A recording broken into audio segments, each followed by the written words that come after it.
and is developing and promoting state-of-the-art transitional research programs. I had to look that one up too. Transitional research programs is, so there's data, experimental data, and she transferred it into actual, procedures for medical people. So it's a transition to discover new treatments. She's also a natural expert in biobanking, the emerging science of collecting, storing, and sharing blood and tissue samples for the purpose of advancing medical research. And I think as I'm reading this, I'm thinking, but you must have a billion questions about what is she really doing? So write them down. After a postdoctorate fellowship at the UT Health, School of Public Health, Lorraine served as director of Biobank. Lorraine is a fellow of the American Academy of Nursing and a fellow of the American Heart Association. She was selected for the prestigious Robert Wood Johnson Foundation Executive Nurse Fellow Program in 2000. So then, to wrap this up, it's what is summarized here. She's an academic whose National Health Institute funded research focused on the intersection of biology, inflammation, which some of us may have, and genetics, depression, health outcomes in individuals, and cardiovascular. Always interested in ways the mind interacts with the physical body to impact health. She continues that discovery looking at spirituality and wellness. In other words, her academic research and teaching have evolved to include spirituality as part of wellness. Spirituality has long been at the core of her life and has enabled her to experience contentment and happiness that comes from a relationship with God. That's the most important thing. I don't have a dog. Interacted with Lorraine a couple of times, so I'm not sure if she has a dog, but I would say that she loves all animals. All right, so Mr. Jere. Thank you, Robert. And so here's a couple of quotes let's center ourselves biblically, but I do want to comment a little bit on the confusion about Berkeley. So there is a Newport connection. Yeah. Right? What's the Berkeley connection to Newport? Is there a place called Berkeley Avenue? Sure. And there's a Bishop. Well, Barclay. Berkeley. So George Barclay, who was a cleric and philosopher, lived here for 2 or 3 years back in the early part of the 18th century, thinking he was going to establish an Anglican seminary in the New World. And that never came to pass. But while he lived here, he was preeminent intellectual in the colonies. And so he left quite a state. In fact, the Red River Library over here on Bellevue started from the Newport Philosophical Society, which George Barclay, being a philosopher, helped start. So it's interesting connection here. But anyway, Berkeley is the Episcopal Seminary, vetted at Yale Divinity School, and so that's my Berkeley connection is into Yale Divinity School. So, right, I ran a program for the last 7 years of my career called the Educational Leadership and Ministry Program. And here's kind of our little branding for leaders with faith, vision, and skill in the service of youth. Trying to get people to think seriously about a ministry of taking their ordained life into the world of working with adolescents in schools or colleges. So college chaplains, school chaplains, religious studies teachers, heads of school, et cetera, et cetera. These are all the people that I worked with. And it was a fascinating time, in part because we got to engage these deep questions about faith and education and formation. But it would be kind of counterintuitive. We would think, for example, that we would be working in a seminary where everybody just assumed that faith was an important thing to impart to the youth. Just assume, right? Well, we took seriously the question of why spiritual formation is beneficial for young people. We didn't just assume it. It's not simply a cultural assumption that children should be raised in the faith. But in the ELM program, we asked the questions of why they should be raised in the faith?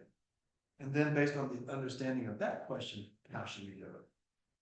So part of our approach is grounded in the clear-eyed recognition of the historical and cultural changes that today make it far, far more challenging than ever to nurture spiritual development and youth.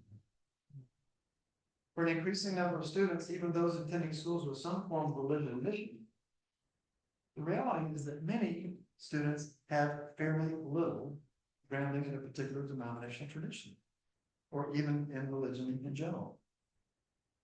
In the face of this limited familiarity with the language, rituals, or even basic assumptions of religious life, we begin our program with the importance of making the case for why religion itself matters, or more broadly, why spirituality matters, especially as it relates to the development of children and young adults.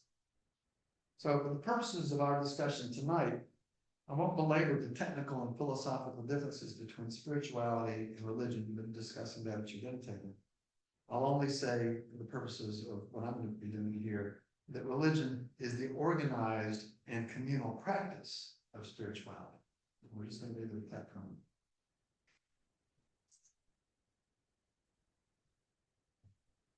We should not be surprised by this trend in schools.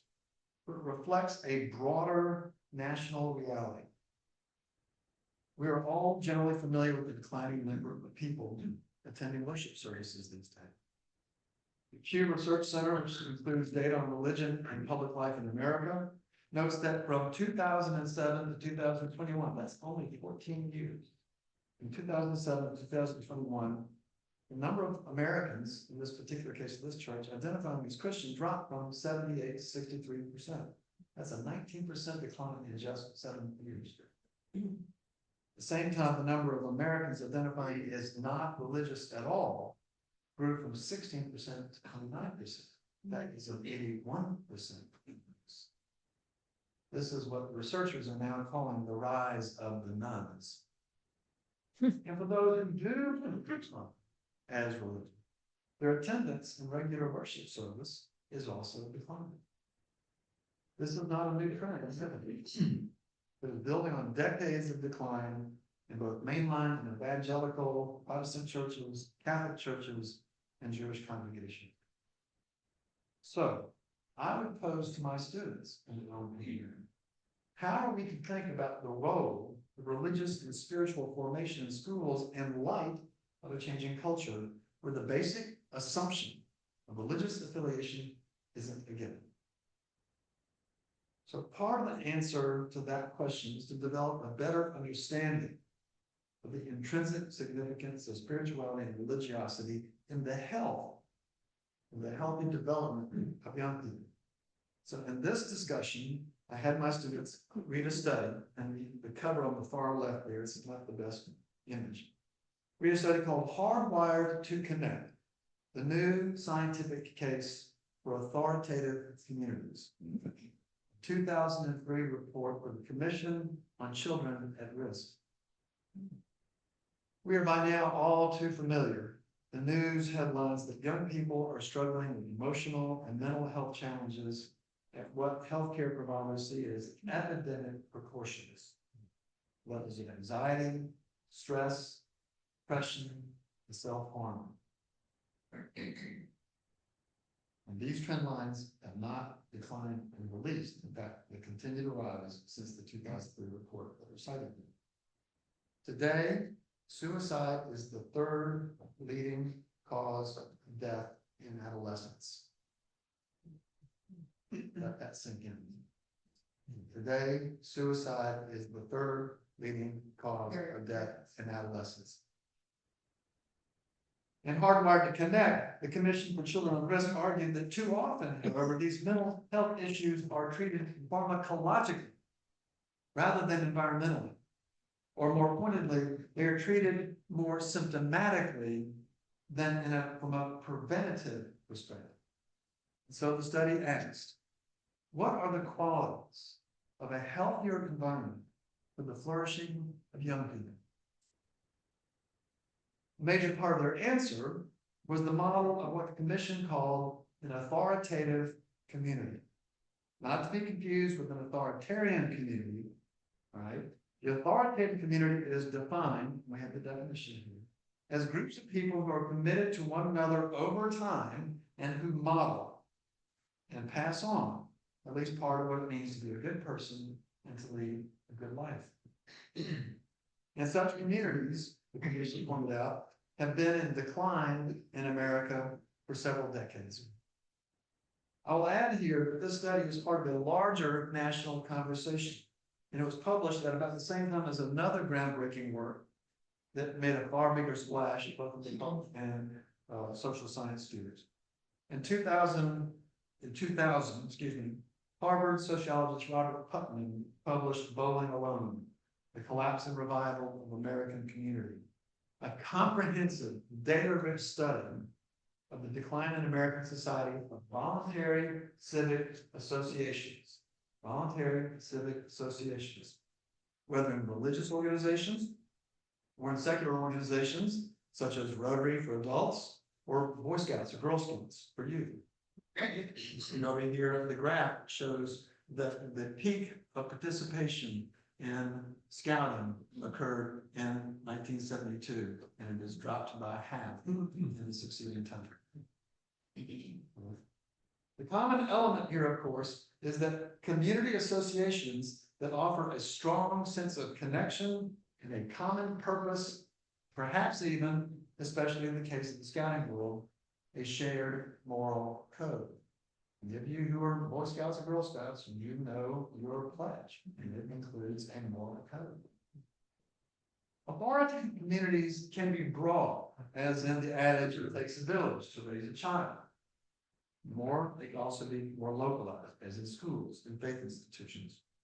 Churches can, of course, function as authoritative communities, groups of people who are committed to one another over time, who model and pass on at least part of what it means to be a good person and live a good life. In fact, spirituality and religiosity are central to the notion of the authoritative community. The commission suggested that among the 10 essential attributes of an authoritative community, one is that, and I quote, it encourages spiritual and religious development. That's core elements of an authoritative community. Although the association between religion and what it means to be a good person and live a good life is almost too obvious, right? The role of religion in authoritative communities is not only a moral wish. It's not only a moral wish. The scientists on the Commission of Children of the Rift represent a larger community of researchers who now find compelling evidence of the health benefits of an active religious life for people of all ages, particularly young people.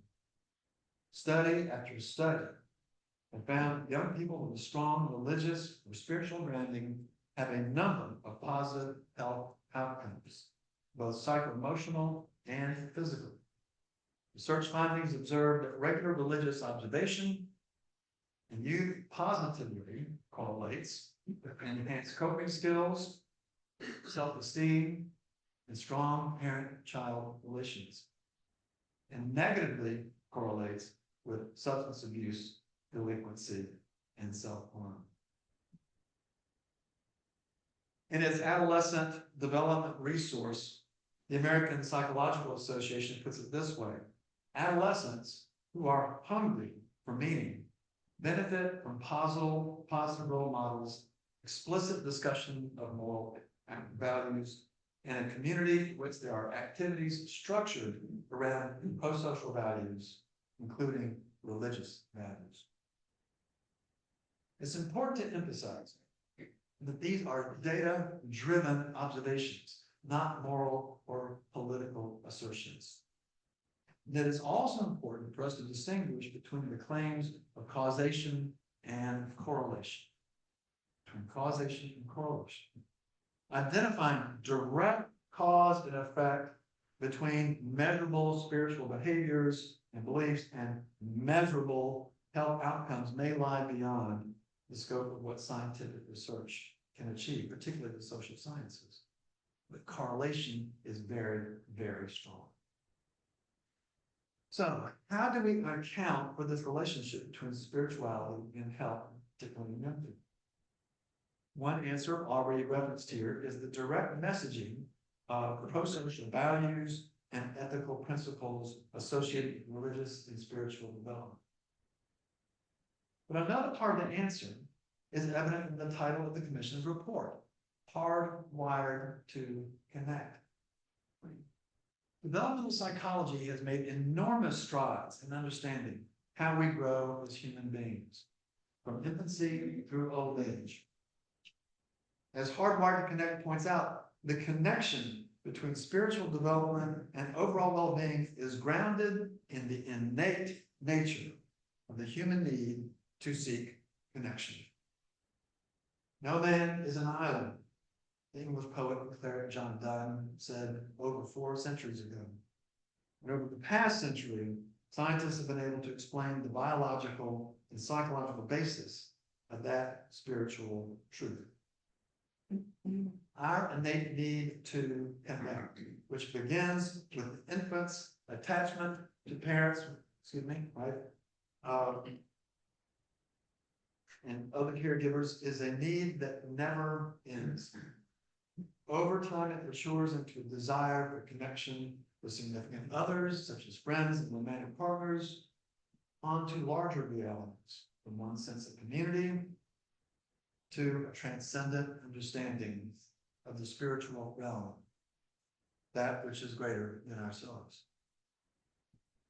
The overall capacity to make and sustain these connections may be developed at our most formative stages. So just as a young person who is emotionally neglected during critical years of primary attachment may experience lifelong challenges with trust and commitment, so the research suggests the young person who does not develop a spiritual language, perhaps one grounded in religious life, may experience lifelong challenges in finding meaning and a sense of purpose. The science suggests strongly that young people who experience a secure connectedness to other people and with a sense of transcendent reality, a sense of the divine, if you will, develop a confident hopefulness that has positive health benefits. What does it look like socially, on the social level, societal level, when young adults do develop that sense of purpose and meaning that can be supported by spiritual growth? What's that look like on the macro level? Not only are these young people healthier and more hopeful, but they are far, far better equipped for lives of effective civic leadership, grounded in ethical values, respectful of the divine spark that is in all people and in the natural environment, and committed to what Lincoln famously called the better angel of our nature, the better angels of our nature. In short, spiritual development is good not just for the soul, as it is, but also for the mind and the body, and the communities we live in. And this relationship between spirituality and health begins with the formation of young people, not just within the family, but as the studies indicate, within the broader community that the child grows up in, including schools and faith-based organizations. I'd like to make 3 final notes, though, before we turn to the other members of the panel. These are important caveats. 1, we should be careful not to overgeneralize the role of spirituality in mental health, lest we reduce mental health to only a matter of willpower and personal character, a dangerous therapeutic model of the past. Pharmacological treatments are effective precisely because science has helped us understand the critical role of biochemistry in the brain. 2, there's also a risk in overemphasizing the personal well-being of the young person in their spiritual or religious development, their own personal self. In Soul Searching, the religious and spiritual lives of American teenagers, researcher Christian Schmitt found a concerning trend in young people who oftentimes have a commitment to a religious faith, which he called moralistic therapeutic deism, MTD for short. This is a faith that is grounded in three basic assumptions. One, that God, all God expects of me is to be a kind, decent person. Two, faith will help me feel better after the sight. And three, God is a distant being who rarely has a direct role in my life or makes any substantial expectation. No sacrifice. In her book, Almost Christian, Kenda Chrissy Dean of Princeton Theological School argues that youth ministers and others involved in the faith formation for young people and others involved should help teens develop a more robust and consequential faith life. The study by the Commission on Children at Risk concludes that if the current ecology of childhood is leading to a weakening of connectedness, therefore to growing numbers of suffering children, then building and renewing authoritative communities is arguably the greatest imperative that we face as a society. In itself, I don't believe that that statement is political. However, anyone who's been paying attention to the rhetoric of the current political climate is aware that the renewal of community health, especially as it pertains to the well-being of children, can become a politically loaded issue, which makes it difficult, very difficult at times, for us to talk, to discuss these matters. Parents who seek greater influence over what or how their children are taught in school have gathered considerable political strength of late. And in some states where we are seeing mandates for including biblical literacy in the public schools, we're also seeing some of the more extreme politicization of personal matters such as gender identity and reproductive rights. It will take a deep, deep commitment to open and respectful dialogue for communities to arrive at mutually supported initiatives for the spiritual development and well-being of young people. In my work at YDS, I held to the conviction that finding such common ground was both essential and achievable.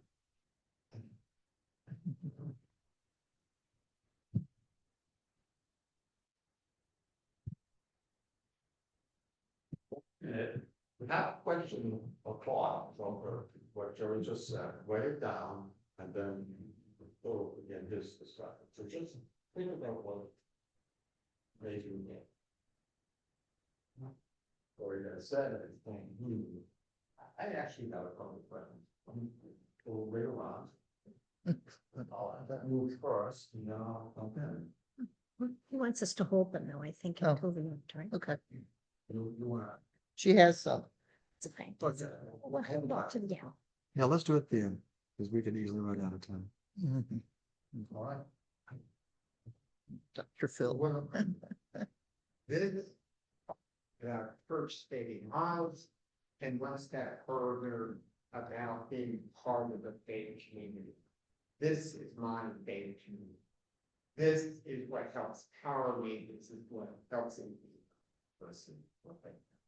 So church saves lives. My emphasis is going to be more on kind of medical aspects of this and how medicine and psychology and spirituality all intertwine. So let me set the stage. So a couple of days ago, I'm following up with a youth, and she's high school, and I had seen her a couple of times, and she was severely depressed and anxious and traumatized at the very common sin of the kids I see. And I put her on 2 different medications. She comes back in just a couple of days ago, and she says, Dr. Schmitt, I'm doing so much better. I said, that's great. I had decided I only want to take one of the medications. I said, that's fine. And I also, I've had some counseling, but I've decided I really don't need it. I say, oh, okay. And so we go on, and every single follow-up with everyone I see, however old they are, I ask them, well, how are you doing in regards to what gives you meaning and life, purpose in life? And I have already known that she was very faith-based. So I asked her, how is your spirituality? oh, why do I need to know? That's the reason why I think I'm doing so much better. I'm going to church, I'm in this wonderful community, and that's really what I need. And so it was wonderful, made my day. However, no, not all the or patients I work with are in the same kind of situation. So let me further set the stage. Every person I see, however old, I ask them in regards to spirituality. So I start off with saying, hey, what gives you meaning, purpose? That often throws a lot of people. Then I go to the next step. What's your path in life? What do you want to accomplish in life? What are the goals? And eventually they may say, well, I believe in God or power or whatever. So then my next question is, are you in a faith community? And every single one, I've done this for years. And if they say yes, then I want to explore this. And like this young lady, I happen to know the church she participates in. I happen to know the people involved, and I couldn't even have any word to encourage it. So, if it goes into the opposite direction there, it's like, no, I just don't have any faith or whatever. So what do you believe? Basically getting into philosophical beliefs. And that can be the whole spectrum. And then I'll just work with whatever I have. So it's all of this is that I feel very blessed, gifted, that I have had a faith. Again, this is my continued faith with you all, and I embrace it. I came from a very Christian Catholic background. I went through the majority of Christian schools, straight through to my residency. I'm so lucky at the guides I had who encouraged my practice of medicine psychiatry to include spirituality. So I've done it forever, come very naturally, and I'm happy. But not everyone has it. You were saying, Jerry, so many. I'm astonished how many kids I talk to, and they're like a deer caught in the headlights. They just don't really know at all what I'm getting, what I'm talking about. So anyway, so I include that as best as I can follow up, and I think it's my part is however I can do to help out the greater good that you spell out. Typically with everyone, I follow up with spirituality, however it is. Now, oftentimes it might be anonymous approach and emotions anonymous, alcohol anonymous, or about mindfulness, talking about art, creativity, what gives the meaning in life, readings, how to find a purpose in it. So one of the people who have inspired me, and this was, again, I was lucky with my background of spiritual Catholic education. I went to a Benedictine school, and they had assigned reading Dr. Viktor Frankl's manuscripts for moving. And by the way, the Benedictine community is so marvelous, but it was just too overwhelming how much community they have. I spent a weekend and went through the 5 different times of prayer, starting with Matins in the morning and Vespers late. Matins was 4:30 in the morning. And it's very intense, and I think, and I go back to school. I'm totally white. I just can't do this much intensity of a faith-based community. Love Benedict concept. Yeah, just God bless. So anyway, so they opened me up to Dr. Viktor Frankl. How many people know of Dr. Frankl? Another. So that was a science reading, and Dr. Frankl was a psychiatrist from Vienna, and he was a Holocaust survivor. He is the person who particularly, I think, made a major step in introducing more spirituality to psychology, psychiatry. So he was given the choice back when the Nazis took over Vienna to either go to America on visa, which he was able to do being a psychiatrist, or stay in Vienna. And he had basically a spiritual awakening that he felt the best thing to do would be to stay in Vienna, to be there for his parents. So he was taken into Auschwitz, spent 3 years in Nazi concentration camps. His whole family was killed in the Holocaust. And so his experiences in the concentration camp were inspiring to him in so many different ways, and inspiring. It had been years since I read his book, and I reacquainted myself with his book in preparation for this talk. And he basically, through his experiences, felt there is this challenge to find out what is existence, an existential challenge, what is the meaning of existence, and then what do I need to do to achieve greater meaning. So he basically came from his experiences, number one, love, the connectedness to others, as Jere was said, crucial. He was separated from his wife. His wife went to another branch in Auschwitz, and she was killed. But he kept her spirit, his love for her alive, and that was very, that helped him. That was one of the main things to help him survive the horrors. And it was truly horrors. I'm not going to go into it, but if anything will test you, is probably the concentration camp for 3 years.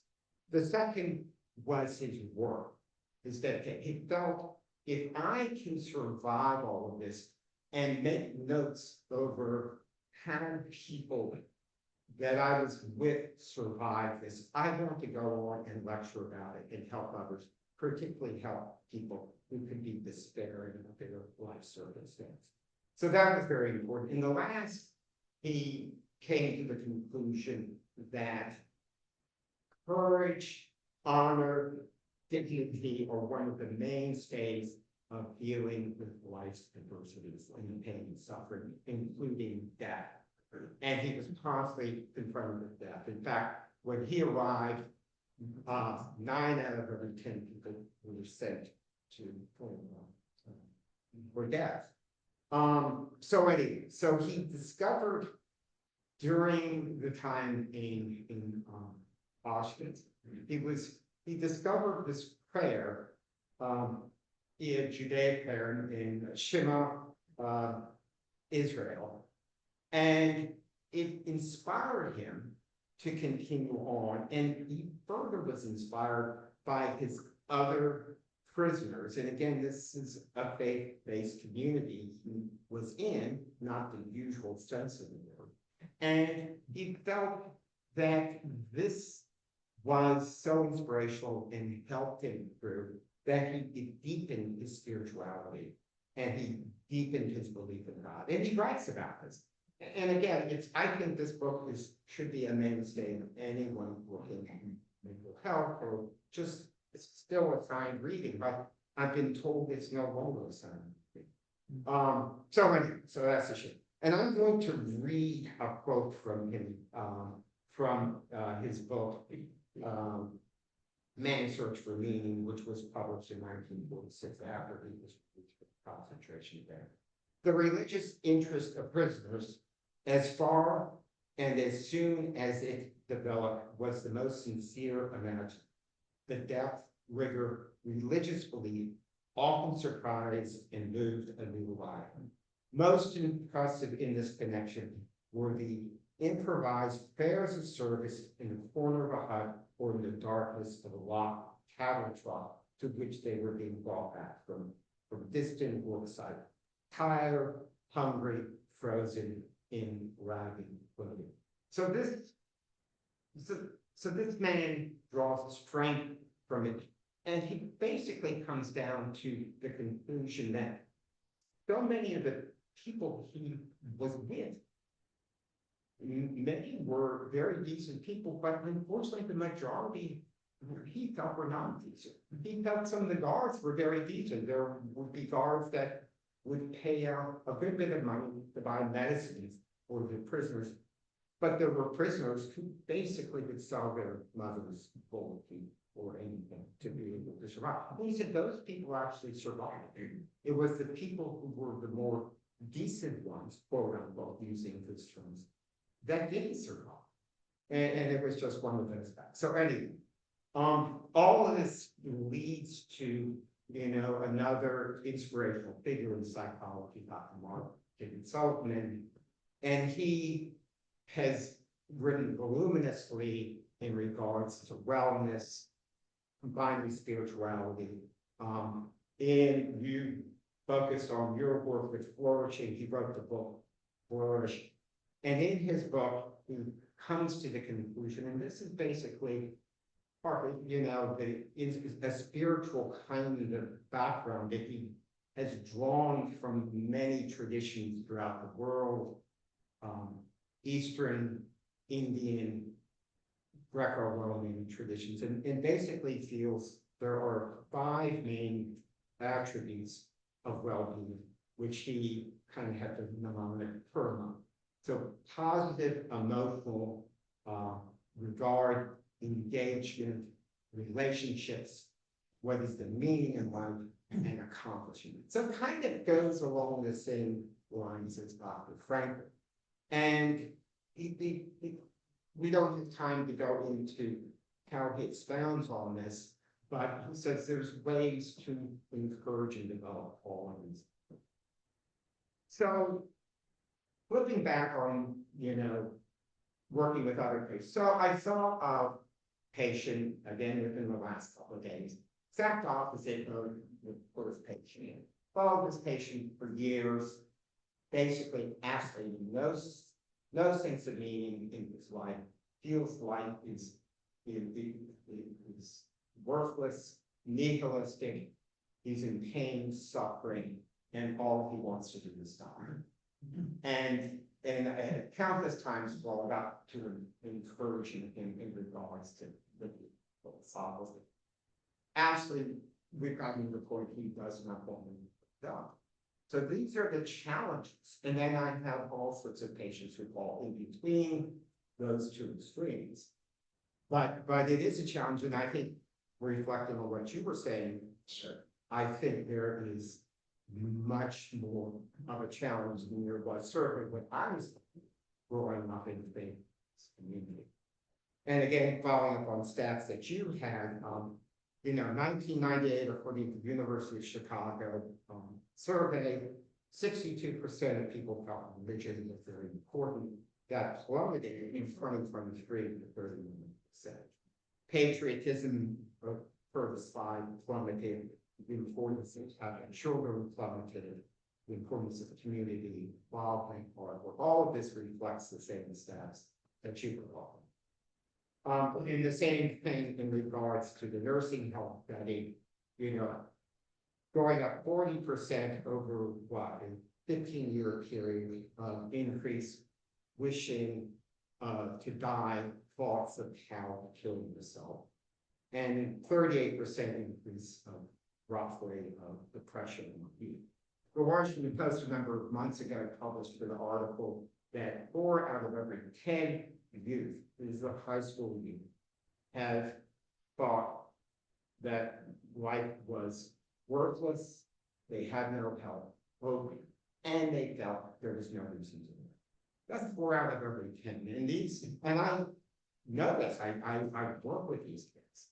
It's incredibly challenging. And part of the handicap is they don't have a papers back there. So that's the challenge. Okay, so the main thing I want to emphasize is what works. Jere has led into this. We can talk more about this. But the bottom line is, quite frankly, faith-based communities such as we have here. Very clear studies. JAMA 2022 did a review of 215 studies. Each study had at least 1,000 participants. I was talking to Della earlier. That is fascinating to get into the weeds of these different studies because they have a meta-analysis of all these studies together, but you really have to read them out to really appreciate what's going on.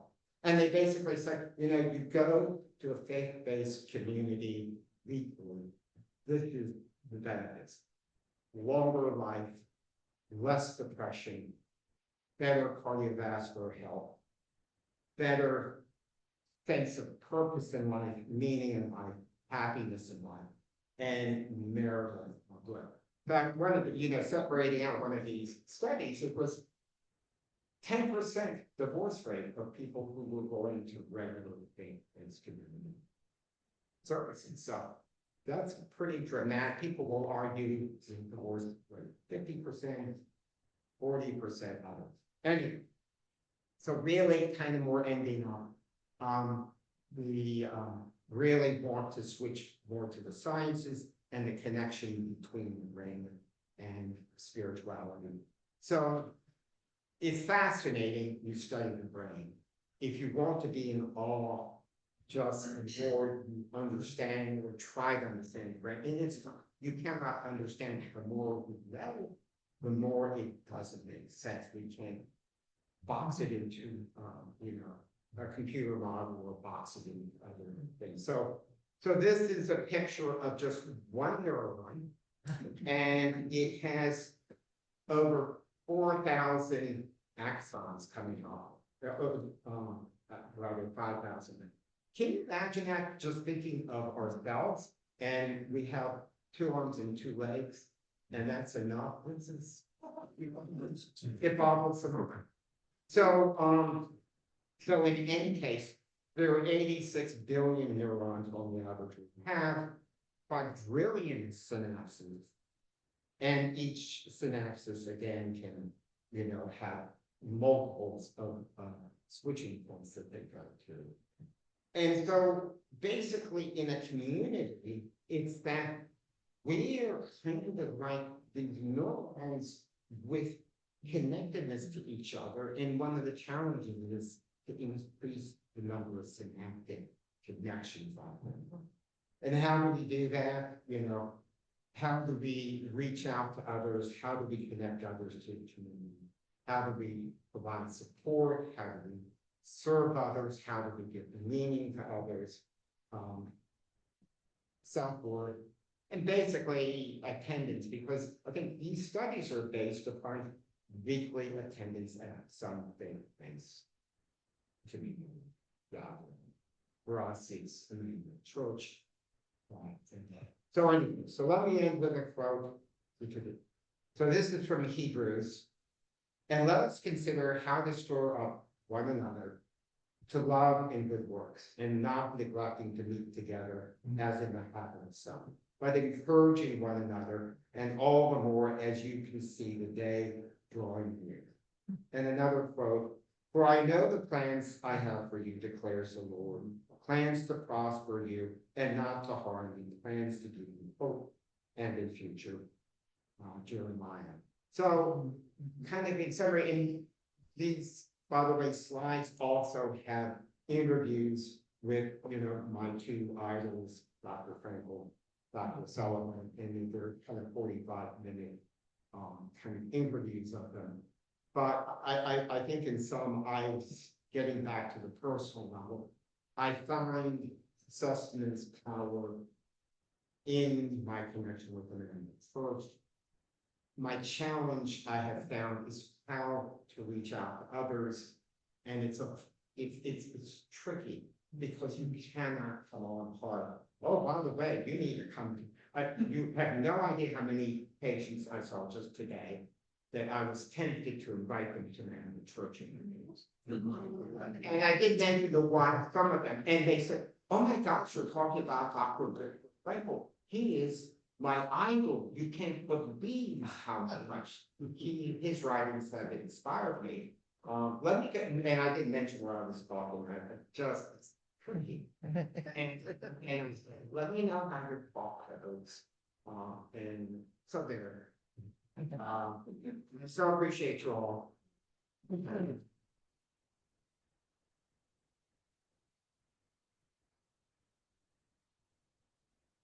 You must have 1 or 2 questions that you can write down.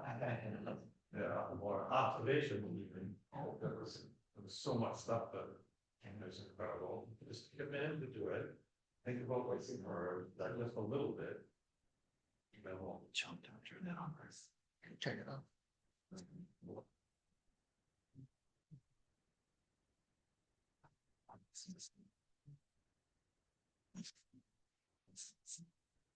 There's that room that let's cover that. okay. So, There's hours of let's scan for that. Right there it is. So if you want to kind of move around a little bit. Stand, stand up, need to move it around, shuffle around. That-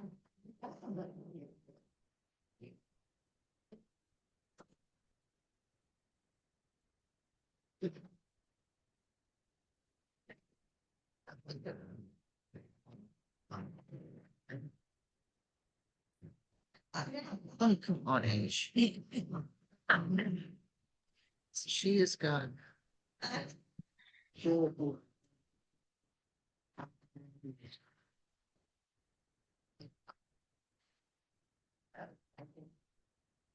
That back table. Ready? Good. Feel like I have students here. I invited someone to come and I'm always thrilled to invite them to come to Emmanuel. I can see people invited today. I have Danny and Fred. Danny is, Danny, I forgot your last name. Willis. He is the new dean of nursing at Rhode Island Nursing here and lives in Newport. She gets out. It's part of her bed.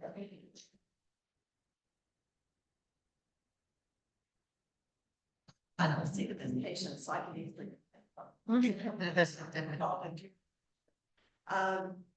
You know, Jerry, I can relate to what you said, our students at Columbia. A lot of our students at Columbia, right? They don't have a sense of a foundation in their lives. They have been spoiled. A lot of students fail. This is kids across the United States, but they've never been told what's important in their life. They're the center of their life. They've been the center of their parents' lives. And so we get them, and when we give them the news that, you know what, there is something out there that is important, they want to hear that. And at Harvard, that's the biggest cause in Harvard right now is telling them that. And also, we're starting that at Columbia because they really want to know. It's frightening when you think the center of life. Because you're going to get to life sometime and you're going to say, you know, all the stuff that I thought was important, it's not important anymore. And so these students are amazing and they just need some direction. Now, speaking of Viktor Frankl, I have been a Viktor Frankl fan for years. And about 4 years ago, I started taking a class on the meaning of suffering. The Viktor Frankl Institute in Israel, and it was taught around the world. And during that time, unbeknownst to me, of course, David and I lost our daughter Molly, and was able to have that support of individuals. And then I, as much as you know, was diagnosed with breast cancer and went through mastectomy, chemotherapy, and all that fun stuff. And I had Viktor Frankl people there to support me. You know, that's somebody told me today that God things happen. And that was certainly one thing that got me in my spiritual journey, right where I needed to be. And I think that's what spiritual journey is about. But today I'm going to talk a little bit on the physiology, physical importance of your faith. We know from the brain, and thank you for that amazing slide, you know, one feed in those neurons, that a cellular level that the brain really is hardwired to connect to something greater than we are. There's none of us that get through life that don't ask, so what is this about? If you don't ask it at one time, you ask it later. I was lucky enough to have challenges all through my childhood. I was very ill, and to grow in my strength and spiritual life. I was brought up in a faith-based family, And those connections were just important to us. I can see it in my family, I can see it in my parents. The brain regions, we know they're not important today, but to us right now, are in frontal cortex, the amygdala, social cognition, that empathy that we get from spirituality, and it's part of us, helps us to connect and to love children. You know, if you're a mother and you have that oxytocin when you hold that baby, you can have to be the mother, right? I mean, you break that. But I see him, he just makes me feel wonderful all over. Those are the things that really in our brain allows us, I think, really to survive and connect. Loneliness kills. We know that. It's supposedly the largest epidemic of this country and other Western countries. So we are hardwired to know that there's something greater than us. And that's part of our survival, right? And so religion, we know, is environmentally transmitted, and the spirituality is not. That's in all of us. We've been able to see a difference in the EEGs, and people who are very, very strong in their faith, right? We see that changes their brain and vibrates differently. And there's even stronger, that vibration is even stronger at a time of pain and struggle. And if you've ever had pain and struggle in your life, you're searching pretty quickly more. Why is this happening to me? So, and then that deeper understanding of faith becomes your set point. You begin to grow. And so I really am thankful for the times where I have struggled, because had I not, sooner or later, it was going to happen to me, right? And you just become a little stronger along the faith journey. So, and nature also has that same vibration. We love to be in nature, right? We love that journey, that spiritual journey. Sit with me out with the ginkgo trees this afternoon. I can't remember. She's not going to know that. No, it's good. Yeah. We were out there, felt, that connection with God, that connection that everything is created by our creator. And as a result of all this, we have a positive mindset. We have a reduction in our stress, and we have the ability to cope. So this spirituality thing that we're talking about is important. If we could bottle it, we can make a fortune, right? Make a fortune. So we're all born with a desire to know where we come from. Why are we here? Why are we here? So the spirituality side, this thing is not hard. There. Where am I? That's good. All right. So, for definition of spirituality, it is that aspect of humanity that refers to the way individuals seek and express meaning and purpose, and the way they experience their connectedness to the moment, to the self, to others, to nature, and to the significant or the sacred in their life. Another definition is spirituality means any experience that is thought to bring the experiencer into contact with the divine. Can you hear me back there? Good. Yes. And a nursing definition. Nursing has been interested in spirituality and really has started the interest in spirituality and health really since the 70s.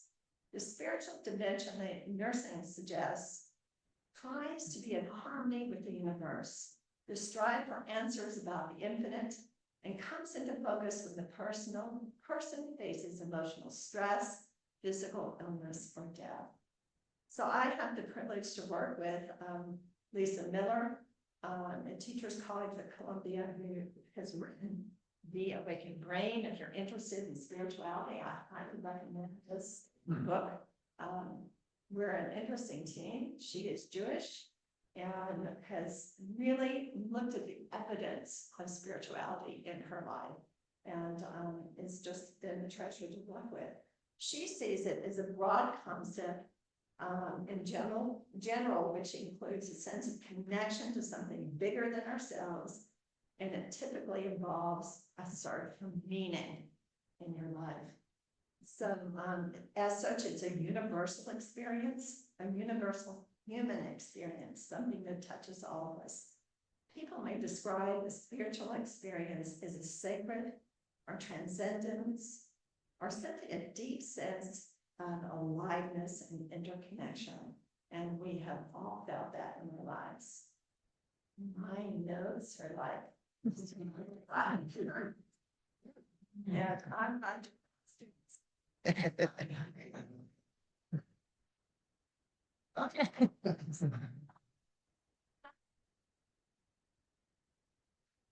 Intricately linked to their association with their church, temple, their mosque, or their synagogue.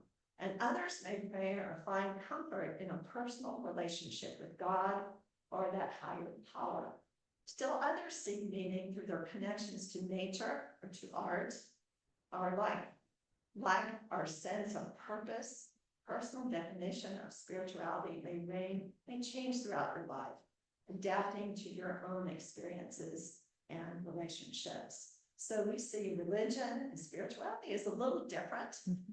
Religion is environmental. It's what we're taught, it's what we're brought up with. Spirituality is, where do I find meaning? How do I feel connected? And how should I live? So there's an intersection with belief, comfort, reflection, ethics, and awe in both of those. Della, I would like to also hear your input on that. In spirituality, the questions are, where do I find personal meaning, connection, and value?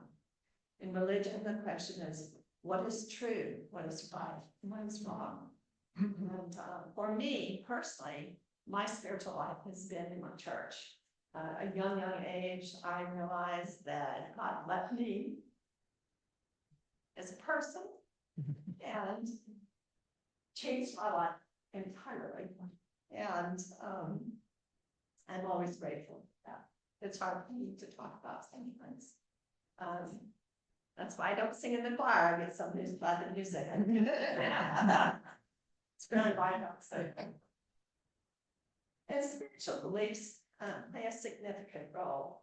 We know as nurses and healthcare professionals in illness and recovery, they enhance your coping mechanisms. They improve your mental health.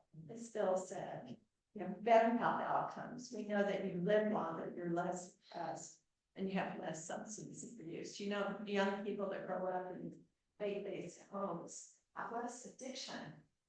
It's a big deal today. How many students are addicted to their And we, of course, believe in holistic care. We believe now in asking a patient about their spiritual beliefs. You know, one of the things in Columbia that has been stressful lately is everybody's talking about their religion. You know, you have the right to be who you are today. And it's been really good for me because I've been able to say, I'm Christian. And it's okay, right? It's okay. And it's the first time in my life I've really been able to show up 100% in my job. I can talk to my faculty, I can talk to my students, and I can say, you know, I respect your religion, and here's who I am. And of course, we want our patients to be able to come and say, I'm Christian. I never said that to my oncologist because they didn't ask. And if they hadn't, they would have known me, and they would have known where I get my strength. They would have known where the joy in my heart comes from. And so today, no better than mine. We hope to continue to do a better job of that. But we know that people who have faith have an enhanced coping mechanism. They can cope with things in life because they know, they understand life. They know what it's about, and they know what their future is. And I think there's less fear. They have improved mental health. It is Dr. Phil Franklin. And they've got it up. So what's our physical health? We know it lowers our blood pressure. As you heard, I studied blood pressure and heart disease. People with lower blood pressure are healthier. And so it impacts your blood pressure. It improves your immune system. When you're stressed, most of the time in your life, your immunity decreases. when my daughter passed away. It was so acutely depressive. I went to lie down that night, I had shingles all down my left side. It's so big, that's how big your mind connects to your body, right? A lifetime of that lower immunity is not good for us, but we know that they living a life of faith and seeing God work in your life changes even your health and your immunity. So it's something that is good. So much of this, you think, why in the world would you want to have faith? And why aren't we sharing it? Why aren't we telling more people, come here, this is the answer. If you come and join your faith-based community and you walk in faith, you're going to have we have something so precious, so I can't wait sometimes to share it. Even if people cut my hair. A sense of community and support is important. And Della, thank you for making this the community church that reaches out. We don't expect people to come in, we reach out. We have a community garden, we have that new bridge we're putting out, we have this building, I mean, this room next year, the performance hall or whatever we call it next door, the library, was all built for community. It was built to reach out, it was built for us all to get together. That is part of who we are as a faith-based community. So, you know, it's like waking up every morning saying, thank you, God. Thank you. Thank you for this day. Comes a really good connection. And that's really what our bigger purpose is. You know, I'll have to tell you a story of faith that I learned at work. One of my faculty members, I changed their job position, and I wasn't sure what the title was going to be, but he was sure of what it should be. And I said, okay, I'm going to decide, I have a lot to think about, give me 2 months. And he looked at me and I thought, he is not happy. And I said, you know what, in these 2 months, I want you to work each day. I want you to come to work each day. And I want you to help the clinic transform. I want everything to go well. And I want, at the end of these 2 months, for you to look back and be proud of the job you did, no matter what happened. Having faith that whatever happens is going to be better for you in the long run, be better for the school. He looked at me, and he knows me, and he laughed. And my HR person said, you just told him to have faith. I took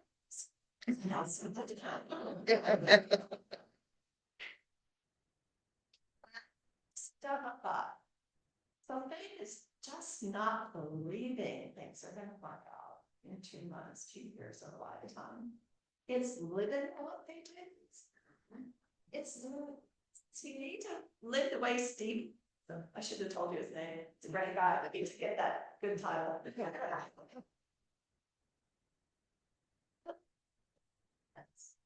me to get up every day, to thank God and live according to how He would have me live. Isn't that what faith is? Isn't that what life is? And being a partner, being that boss, being that person that you want to be, that's part of the faith-based journey. And it's a wonderful way to live, because at the end of your life, or at the end of 2 months, at the end of 2 weeks, or at the end of a week, you look back and you say, good life. It's a good life. I enjoyed it. And I did what I was supposed to do. So, so I'm grateful, very grateful for my family growing up. We didn't have a lot at times. We had everything we needed because we had God in our lives. So the latest study in the Harvard we talked about a little bit supports the mind-body connection, spiritual health. We know now that there's rigorous research that supports positivity of spirituality and health, but that's not what we come here. We come for joy. I think joy is more important than health. I've been unhealthy, but I've been joyful. And joyful gives you a lot.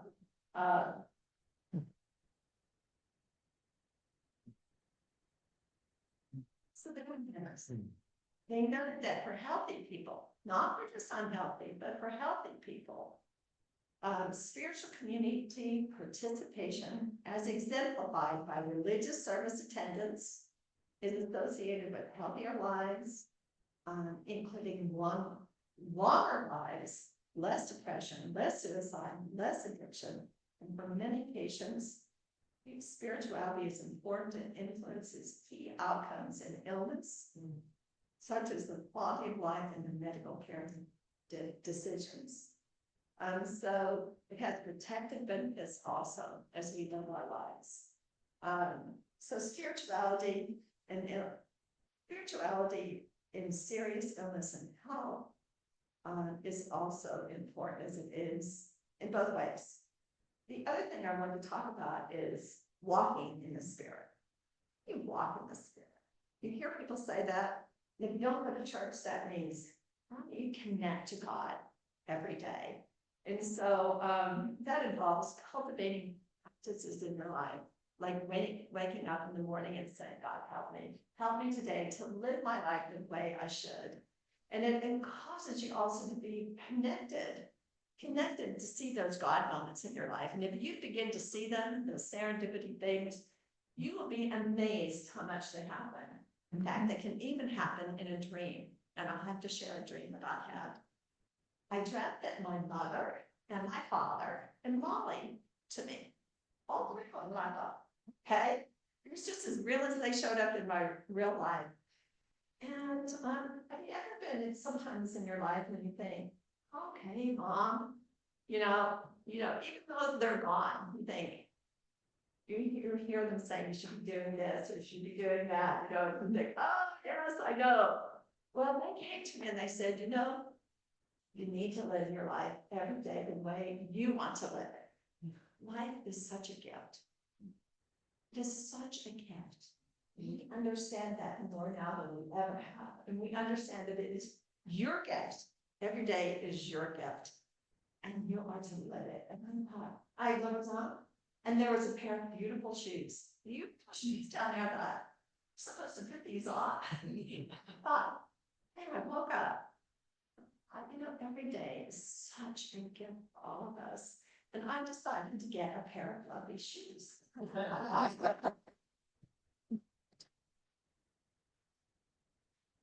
I was really this time looking for boots.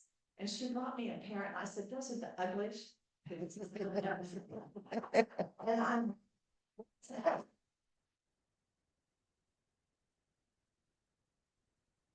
Think they're cool. I like this. I'll try them on. And if they don't, you can order me a pair in black. And so I walked around the shoe shop and someone said, that's nice. Where did you get them? He said, I said, down there, over there, down there. He's like, terrible looking. And I sat beside this lady and she was 90, it was a couch, New York. And she said, you should get those red shoes. So I said, well, I should have these. This is time to live. Oh, shoes that now I just wear on, and it was just like, it's just a moment where I thought, I need to be reminded of that. And I have a new nephew, and he came, the first thing he did was touch my shoe. And I was like this, and he ended up standing in them. And so now I try to put these shoes as much as I can. I hope you don't get tired because you don't like it.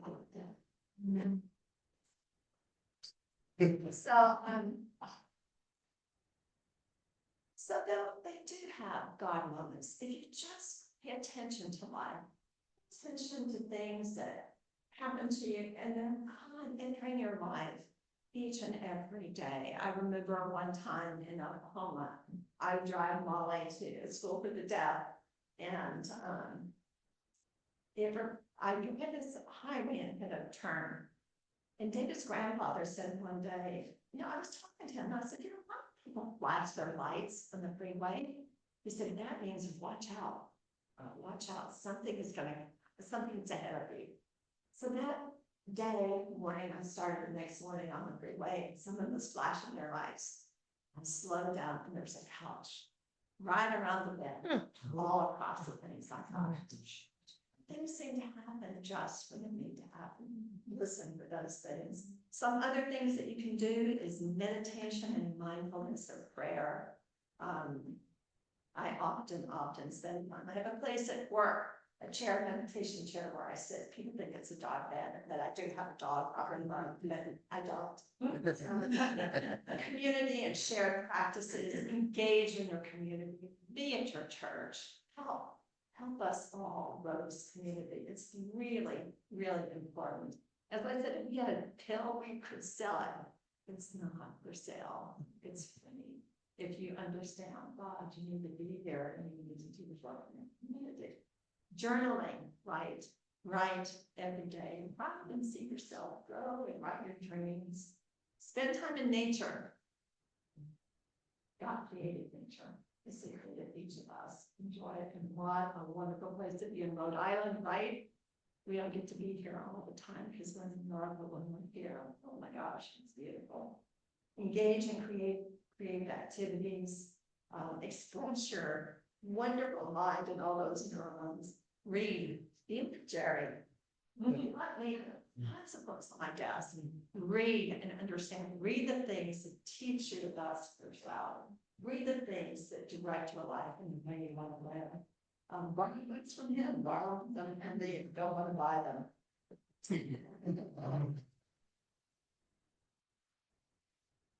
Listen, work is community service. It's really important to give you a lot back and have those daily reflections about how we're living life and be grateful. Thank you.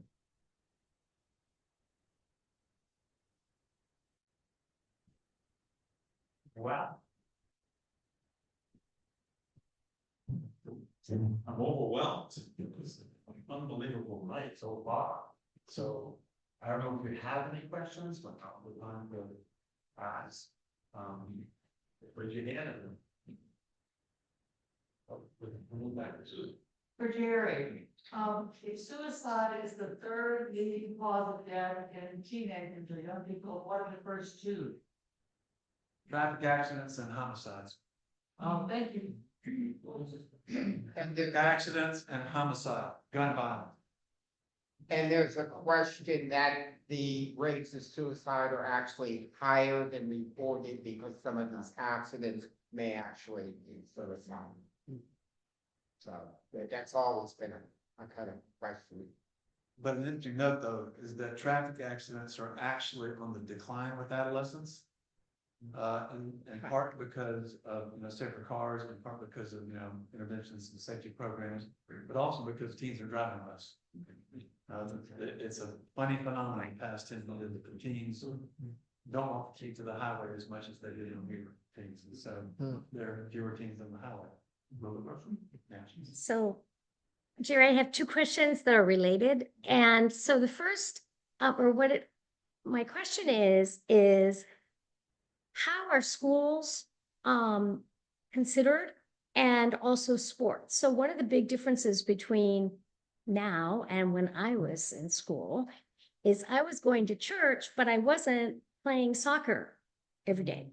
And so there are ways in which I see to my grandchildren for sure are able to connect with coaches and with other students differently than we did. So how do you think about that relative to the influence on students and their mental health and their personal growth and their development? Coached lacrosse for many years, contact sport. It can be a violent sport, if you will, but at least we avoid playing. Helping 15 and 16-year-old boys understand the elegance of a rough game being more important than the hit factor of a rough game, and the value of teamwork over meism. There's no I in team, that whole thing. For me, it was a ministry. And I had a coach that worked for me the first year that I coached, and he was a rabid, kind of football coach maniac, and I fired him.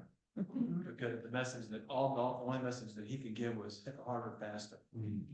And I said, we're on different pages on a different sport.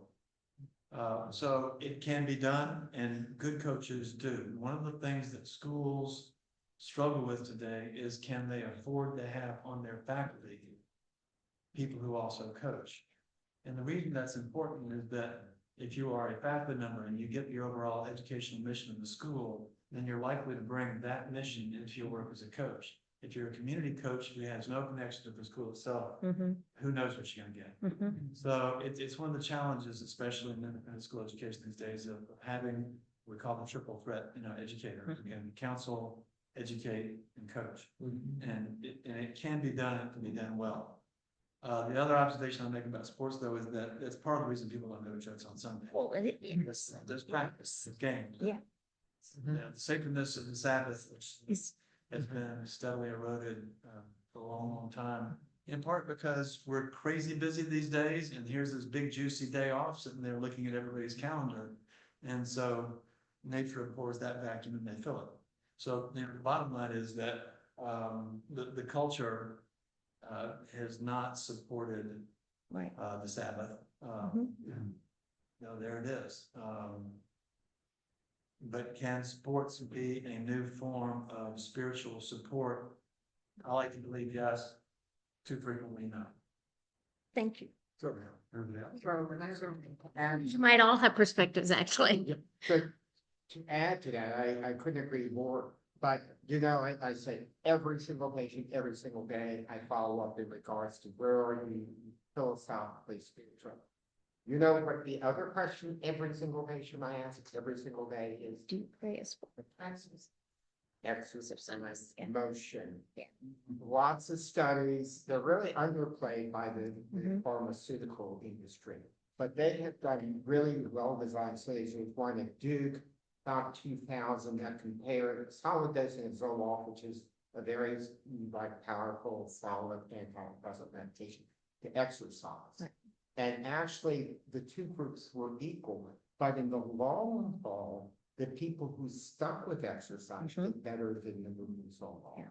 And there's meta now. There's a great Australian journal that maybe about a year ago came out with these meta-analyses in regards to the importance of exercise. And just even a little bit of exercise can be very beneficial in regards to your mental health. The more you do, the better. And I could talk a lot about exercise, but I'm going to. You just got.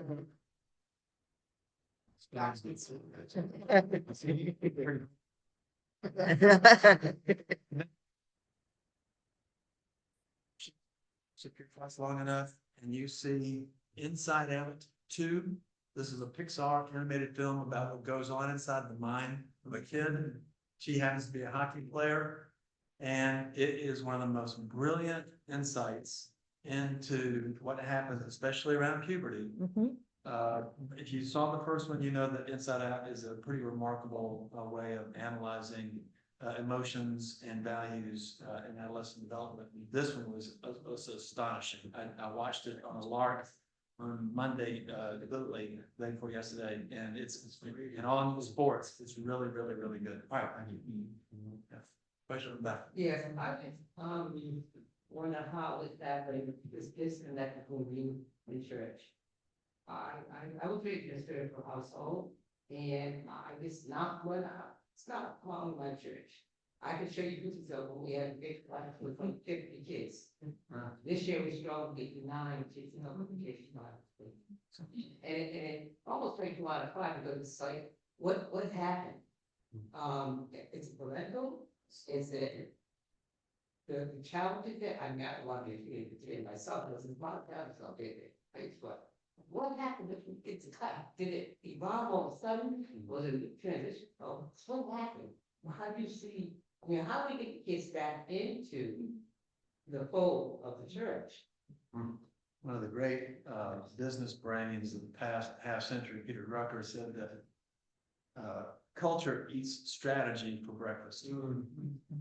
Meaning that we can have one factor, one plan, one idea about how to make something better, but a culture will undo that without even knowing it's happening. So it's a pervasive set of factors. You're asking me a great question that I could cite 10 factors, sports on Sunday just being one. there's just more for kids to do these days. And they want to do them, and they push back against their parents when they say, well, we're gonna go to church at 9 o'clock. But that's only one. So it's a broad cultural issue that is being studied. There are a lot of great ideas out there, but it's not one thing. It's many, many. So the parents are trying to prepare their children. It was really 2 generations ago. So how to compete in the world? You have a lot of money, you have a good education, and so they spend all their time doing that. And the kids want, what do they want? They want fame, they want money, they want things. And so they put everything into those buckets, into getting into school, into doing all the right things. Church is not one of those. Yeah. And I don't think it's valued. And that's why we have this problems that we have. You know, people will say it's the colleges that are doing all the, we get the kids. You know, they come to us like that. It's not like we produce something, but it's the parents for the children, thinking they have to have all this stuff. It's like you're cultural, unfortunately. Again, I quoted the University of Chicago study. Of all the things that were going downhill, the one thing that went uphill by 10% was the importance of money. Which is very, so when you think about it, who's going to answer a survey and say, oh, wow, money is very important to me? I bet you a lot of people who really felt that was a value probably didn't answer. Yes, that was very important to me. So it's just amazing what percentage did increase. So I think one of the main themes of tonight is, in going back to Viktor Frankl, is he basically said, yes, right now things are really bad. I didn't use that word bad, but if we don't each do our own part in our own kind of like limited way, there will be others. So that's, I think, the challenge to all of us, how in our different ways can make it more about it. I think the guy there. Oh, so- First, question. I'm being a dean now. Ian. Nice to be here in a little while. Yeah. Jere, I think, children of the future, they're essential. And yet, it's pretty easy to blame the children, or I think basically blame ourselves as the adults. And that we as the adults are failing ourselves. You mentioned like suicide is the #3 cause of death for children, but like opioid death last year in the nation was 100,000 people, adults. So I think that we as the adults need to look more deeply into flourishing for ourselves, and then the young people will probably be inspired by us. They'll rub off from us. They'll be attracted to us.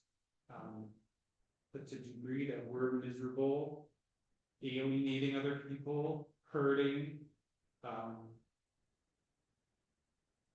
I myself felt mistreated in this church, and I stopped coming. My son has felt mistreated in this church. He won't come. So I think it's an opportunity for all of us to look a little more deeply, to slow down a little more, and then especially for the older people who are here, I'm really appreciative, because in my family, some of the older people go to Florida, right? So the people in Newport and in Middletown, they need our help. So I guess the children are important, but first we have to work on it. It would seem to me that the primary effort needs to be amongst ourselves. They watch us. Yeah. They watch us. I have a question for Jere and Dr. Schmitt.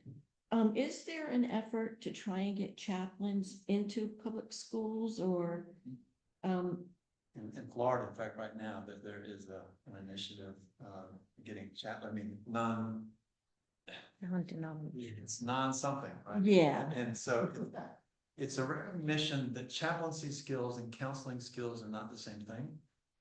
So even if you are in a school that has a religious mission and therefore has cover for having a religious chaplain in there, frequently kids will go to see a chaplain not because they have some burning spiritual question that they need some insight on. They go because they go see the counselor, they're gonna get labeled. They go to the chaplain because the chaplain will listen. And so the pastoral skills of chaplaincy are not the same as the skills of licensed counselors. And so part of the wisdom of getting people with chaplaincy skills into public schools is that it is a different skill set and a slightly different set of expectations. Still have to be mindful of, if you report harm, I have to honor that, you can't keep confidence with the self-harm issues. It's Right. but still, it's what you get trained to do in chaplaincy programs is not the same thing as what you get trained to do in counseling programs. So I think it's generally a good idea, but I think it's a slippery slope. I really drawn by your question. I've been in the field for many years. I have never, ever thought of a chaplain being in a public school. It's just like, that's just not done. But I think that's a brilliant idea. I've worked with many chaplains over the years, but in primarily a hospital setting.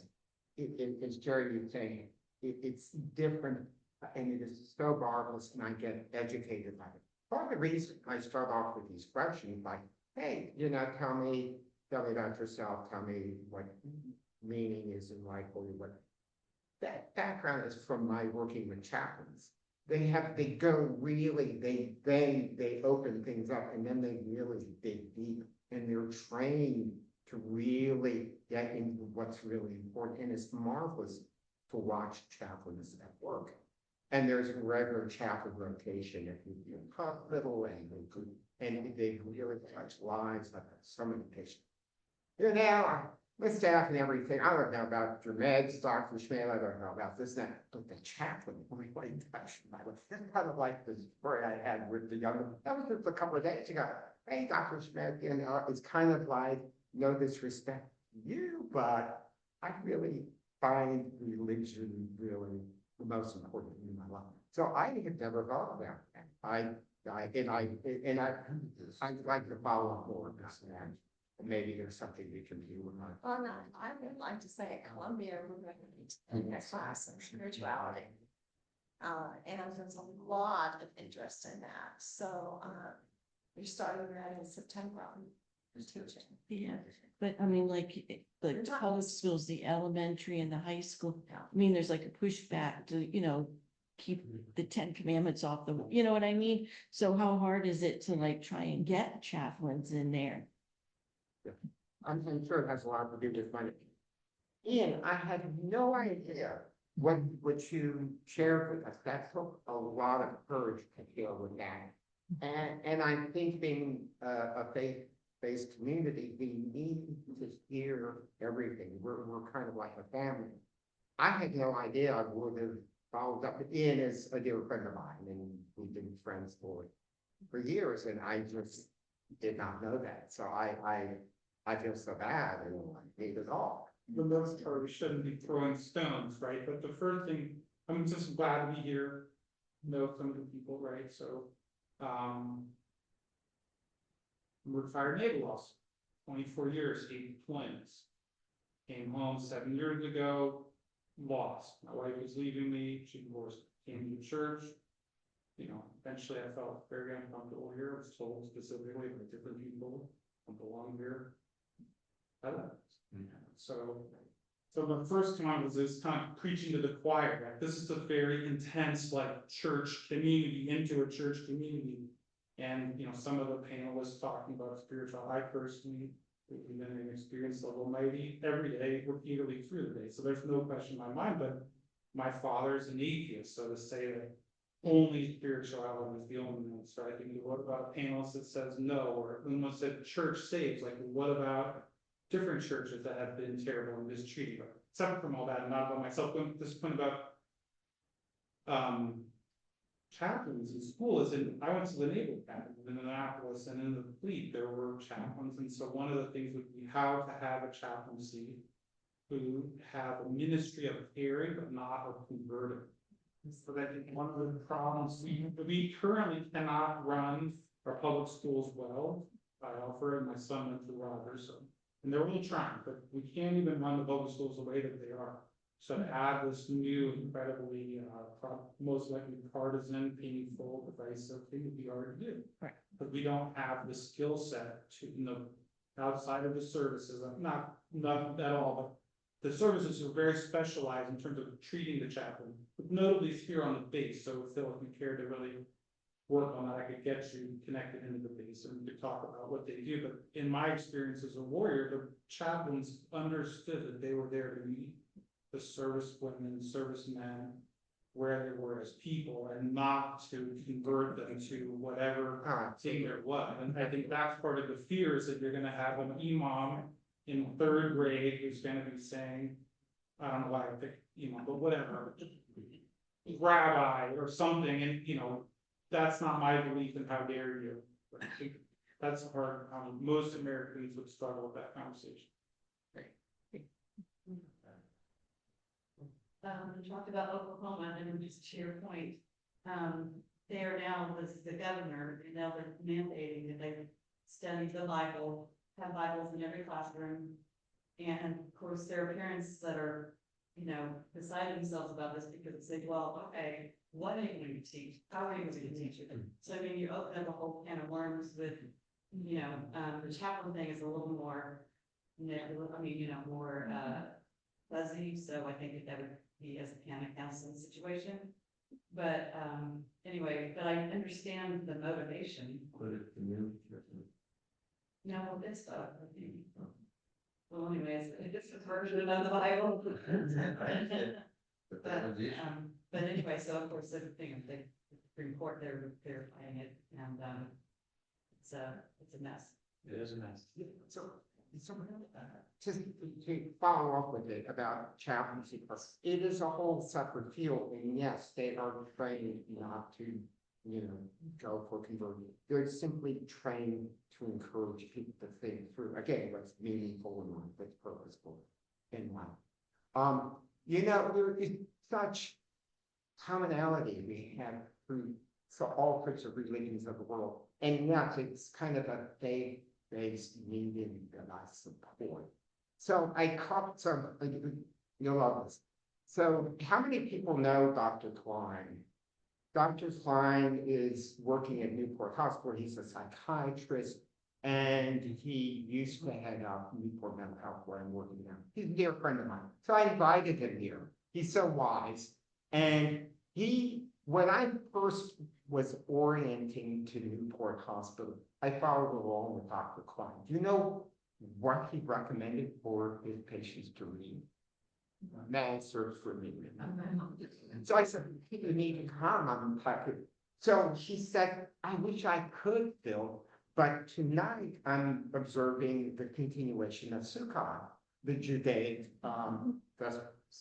Israel, and we got into this whole discussion about what that means and the importance of family and community and not using any electricity or fire or anything. And so many people are inspiring in my life. I didn't really get a chance to say this. My colleagues went, so he wears a yarmulke every day. So an opportunity like this really challenges me and gets me thinking about a lot. How do this whole question, how do you connect up with people? And I'm thinking, my gosh, the statement he's made for countless people over the years, and every patient I have ever called loves the man. Okay, maybe there's a little bit of an exceptional player. So I'm actively thinking, how do I express my faith but not be able to? And that's the dilemma in society now, because it's like, oh well, we, Columbia and whatever. Oh, you're changing things there, but how do we express our beliefs? With me, it was, all this Christian education, this was just part of it. This was who you are. And then it all changes. And I go from Georgetown to Hopkins. Hopkins is not bad. They support spirituality, but it's kind of more lip service. You don't really kind of get into. But I think of someone like Dr. Klein, And it's unmistakable. You know who's supporting his Judaic religion. So I think, well, do I wear a cross? Do I somehow single it? Do I share? I'm going through this dilemma today. How much do I share with my patients? Oh, by the way, you need to come. I'm talking about spirituality of faith and the importance. I just can't quite make that leap. A little bit of a door open with some patients, but I knew them. So, but that's the challenge. How do we introduce spirituality? And I'm there, I think religion is one step further. I would, that from my side of it, I think with all the studies, if nothing else, it's more the formalized practice of your spirituality. Because I think so many people I talk about, oh yeah, I'm spiritual. I go out to nature, I meditate, someone this and that. And really getting into their mindset, it's like, yeah, that's great, and I appreciate that. But I don't think it's to the degree of a Dr. Viktor Frankl, who really is burning desire to be there for others and to give of himself and seek meaning that. I think they're all good. I mean, good people, so many dear people, and thank goodness they have that sense of spirituality in nature. But I think it's just with fighting whatever, it's just like, I think you're shortchanging not only yourself, but your and the youth. And I will let me say, so many, and the same people, they say, oh yeah, I'm spiritual. I go out to nature, it's really good. And I talk about their kids, and oh yeah, they're fine. And there's structure. Know what you're talking about, Jerry, that kind of the structure of the more formalized introduction to religion. And I talk to these kids, and it's like a deer in the headlight. What? I don't know, or I'm okay, or I don't think it's important. Anyway, I'll pull it back. So when I was talking, when we three of us were just preparing for this, you said something that was stayed with me ever since. Your intention is preparing people for adversity. And I think when we think that way, preparing people for adversity, like that's what he mentioned, is on his mind when he meets with clients. And I thought, well, with kids, are we really doing that? Or are we just looking at the bright side? So with everything that was said, I was thinking, I think that's a good handle. This is an emerging field of educational practice right now, which is resiliency studies. Instead of, constant affirmation, starting from the premise of you are going to encounter challenge, you're going to encounter failure, you're going to encounter disappointment, you're going to encounter tragedy. What inner resources do you develop so that you will be resilient when you grow through it, rise above it, and keep moving for the benefit of yourself and other people? This is new in education because we've done such a good job of protecting kids' self-esteem, sometimes to the extent of saying you're precious no matter what you do. And that's an easy message to take with you. Yeah. Sorry, I cannot resist all of this. This is it energizing me. And watch now. Paige, I've followed her for years. I saw her today. And I'm like, going through enormous challenges. And I hadn't mentioned to her Viktor Frankl's book. And it's on my mind. So I say, oh, by the way, have you, I'm preparing for this talk. I knew her enough, I could open up the door a little bit, and it's about spirituality. She lights up, and she's, oh my God, that's so good. And this gets into a deeper discussion, and because I'm trying to get her into more intensive behavioral health treatment. And she says, to Schmitt, you hit the nail on the head about this. I deal now with behavioral health, and getting back to your point, it's like it's all me, and they have a lot of behavioral, and it's like it's such a focus on myself and what's good for me, and not for the wider community. And that's why I'm hesitant to go back into it more, because it's trying to be more of the same. And I think there's something that we have to be challenged to go beyond ourselves. And that's what reading Dr. Viktor Frankl's book does. And he makes it knows that his message is, I'm not really in favor of Freud and Adler. Freud says the pleasure principle and it revolves around the person and what's good for me and whatever. And basically, Dr. Frankl comes out and said, no. I think there needs to be a dynamic tension between what you want to become as a person and what you are. And it's a day-to-day struggle. And he shares with him what the struggle he had. And I just mentioned one thing. It's incredible how human he is. So it's like he made all these heroic choices in these existential challenges, staying in Austria, deciding not to escape with a fellow prisoner because he had his greater duty to stay there. But one day he made the decision, I am going to escape, and I hate it, but I'm going to remake all my responsibilities as fellow prisoners. That day, he was going to escape. The Red Cross came in and theoretically liberated the camp. And it was like, but he is so honest, he mentions about this. And he speaks personally to this moment-to-moment struggle that we all have in regards to these challenges. So anyway, to wrap it up, he turned out then the SS came later that night, rounded up people and said, no, we're going to move you to another camp. He happened by pure luck to be the last person and didn't get on. And he thought, he could have been further in front of the line. He found out later they were all exterminated later that day, and he was saved. But the point I'm making, I guess, is this is tough stuff. And I do think the point is well made.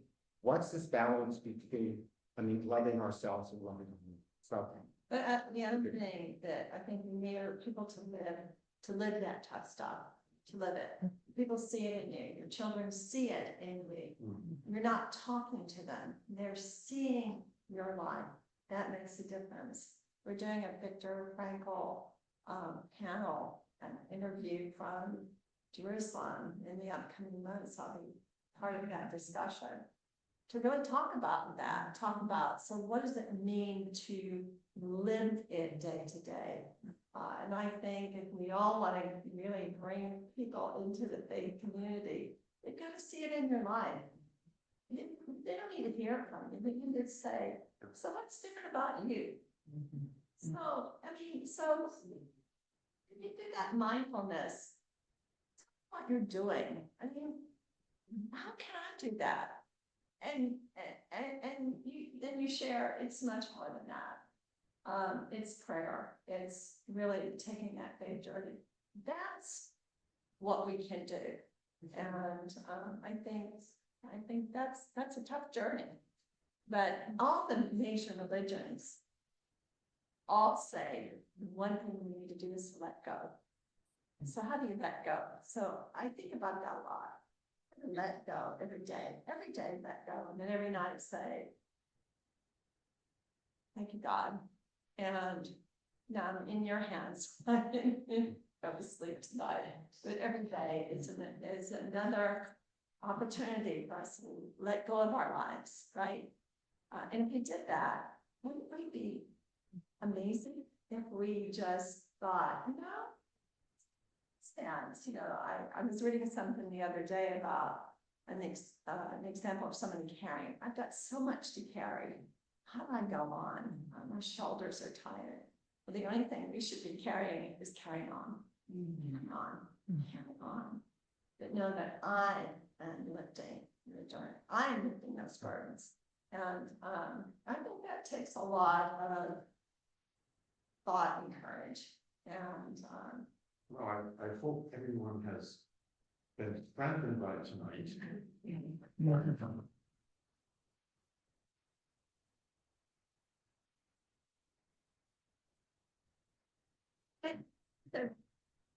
And share your struggles. Share your struggles, because other people are having the same struggles you are. They have them or having them, so share them. So- And share how to get with them. Am I okay? No, I'm so appreciative of your sharing your story. Lil Road to me is a saint. She's one of many. Then I'm not even going to mention you. Do not worry about how I feel towards your example. But Lil Hargrove, we knew her, was in terrible pain with suffering, but she soldiered on. She was an inspiration. She was all things to all people. Well, who's the same? Yeah, but Mother Teresa, the same thing. So many people. Again, no, I'm not going to mention you.